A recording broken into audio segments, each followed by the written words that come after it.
Hello there, it's Paul in Perth here again. It's the 29th of December. Here I am in sunny Perth, Australia, and I've just finished reading a second book.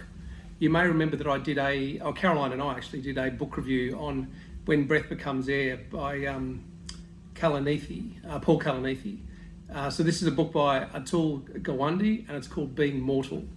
It was recommended to me in the comments from the previous book review, so I thought I'd give it a go.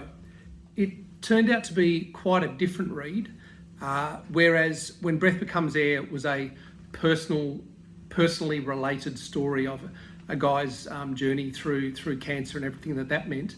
This is more of an analysis. So the book starts out with an analysis of what we would call aged care facilities or lifestyle villages or what have you.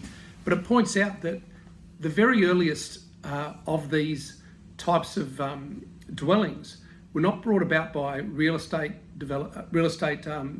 entrepreneurs or building companies or anything like that. They're brought about by hospitals, because it was a natural progression that as you cared for people as they got older, they would get to a point in their life where they weren't able to be completely cared for within a standard hospital environment.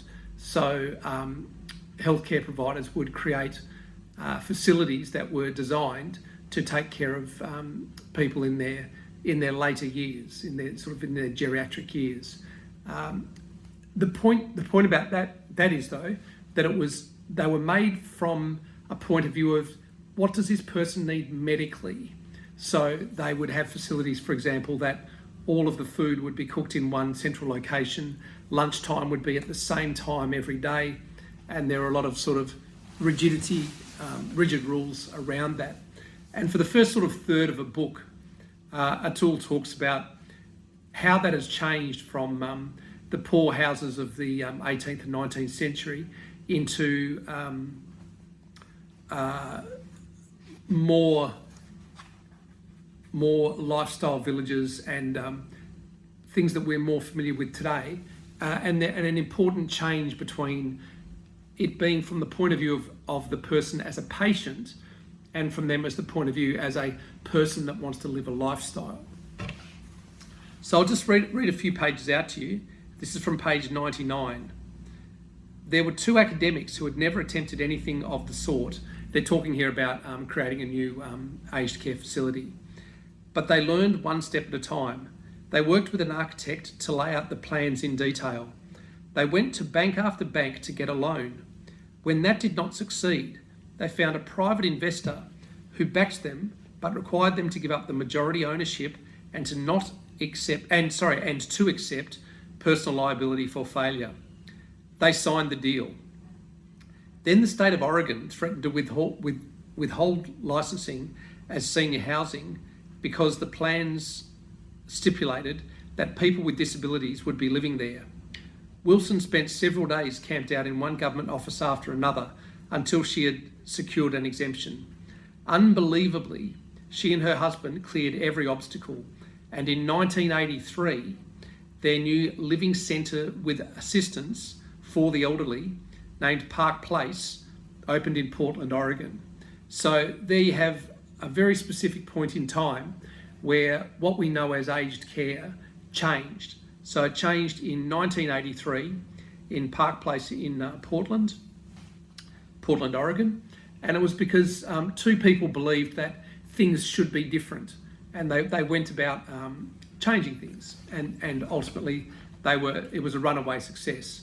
And you may remember from the video that I posted a few days ago where we visited Caroline's father. I was very interested to see the layout of that facility, and it was indeed created by real estate developers or a development company, and it was done so from the point of view of giving the people all of the freedom that they needed to live their life normally, rather than from the point of view of a hospital that needs to run as a hospital.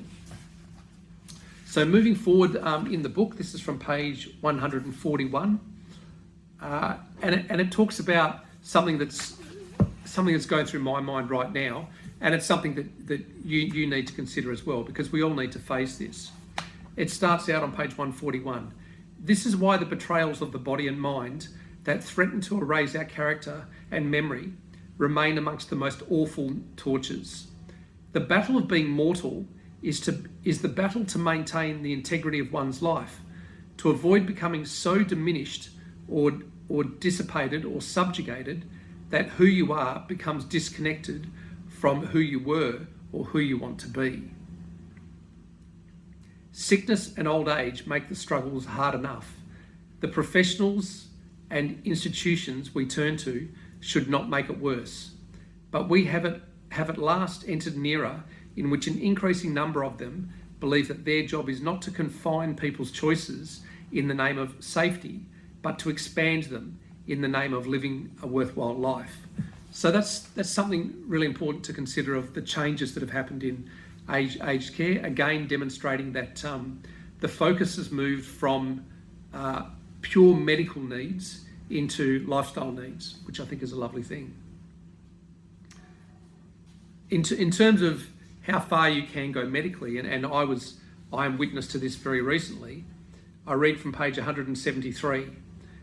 There is rarely nothing more the doctors can do. They can give toxic drugs of unknown efficacy, operate to try to remove part of a tumour, put a feeding tube in if a person can't eat. There's always something. We want those choices. But that doesn't mean we are eager to make the choices ourselves. Instead, most often, we make no choice at all. We fall back on the default, and the default is do something, fix something. Is there any way out of this? And I can certainly say my recent experience with pseudomyxoma peritoni, I didn't realise it at the time, but I was wound into that cycle of we are going to do something, we are going to fix this, we are going to make something happen. I didn't give, I guess, a lot of thought to I'm going to do nothing, which of course would have resulted in my death in the case of the pseudomyxoma peritoni. But my point is, you never get a chance to take breath to even have that thought. It's always like, okay, so now you need this, then you need this scan, then you need this pathology, then you're going to need this operation, then you're going to need this recovery and this physio. So they're always going, there is always something we can do. And that can carry on for a very, very long time. And at some point, you have to, I mean, to my mind, it becomes obvious that at some point there are diminishing returns. That there's no point being on chemotherapy and radiotherapy for the last 6 months of your life if that makes every day of the last 6 months of your life hell because you're throwing up from the drugs. Better it would be to just say, we have lost this game, let's enjoy what we can and not take the treatment, therefore not get sick on the chemo drugs, but end up succumbing to the cancer or whatever the other thing is. So that's something that's been on my mind recently, so that was an interesting discussion there. Then on page 177, I've got another thing I want to read out to you. A landmark 2010 study from the Massachusetts General Hospital had even more startling findings. The researchers randomly assigned 151 patients with stage 4 lung cancer to one of two possible approaches to treatment. Half received usual oncology care. The other half received usual oncology care plus parallel visits with a palliative care specialist. These are specialists in preventing and relieving the suffering of patients, and to see one, no determination of whether they are dying or not is required.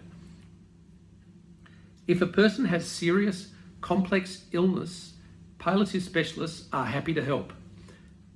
The ones in the study discussed with the patient their goals and priorities for if and when their condition became worse. The results? Those who saw a palliative care specialist stopped chemotherapy sooner, entered hospice care far earlier, experienced less suffering at the end of their lives, and they lived 25% longer. Isn't that interesting? In other words, our decision-making in medicine has failed so spectacularly that we've reached the point of actively inflicting harm on patients rather than confronting the subject of mortality. If end-of-life discussions were an experimental drug, the FDA would approve it. So, and that's the last quote I'm going to read out of the book. So those types of thoughts are quite relevant to me, particularly around the, when enough is enough, and you need to start thinking about palliative care, and the fact that we grow old, we break down and we get less capable as we get older. So that's the book. So it's Being Mortal by Atul Gawande. I enjoyed it. It's not probably, well, as you can see, there were certainly parts of the book that I found quite profound and marked out to read to you. I wouldn't say it was as applicable to me as it might be as someone that is just about to consider going into some kind of assisted living arrangement. So I would say the target audience for this book is more likely to be someone that's in the 60 to 75 age range. They will get more out of this book than I did, but I certainly did get something out of this book, and I do recommend it. So this is the second book review I've done. I did enjoy it. If you want to write down in the comments whether you've read it and what you got out of the book, or if there's another book that you think I should be reading now. I did have a recommendation made to me the other day for a book called The Happiness Trap. The Happiness Trap has just arrived in my mailbox today, and I will start reading it quite shortly. But I'm happy to read other books after that. So please do let me know. So this is it, Being Mortal by Atul Gawande. Give it a go. Thanks very much from Paul in Perth. See you later.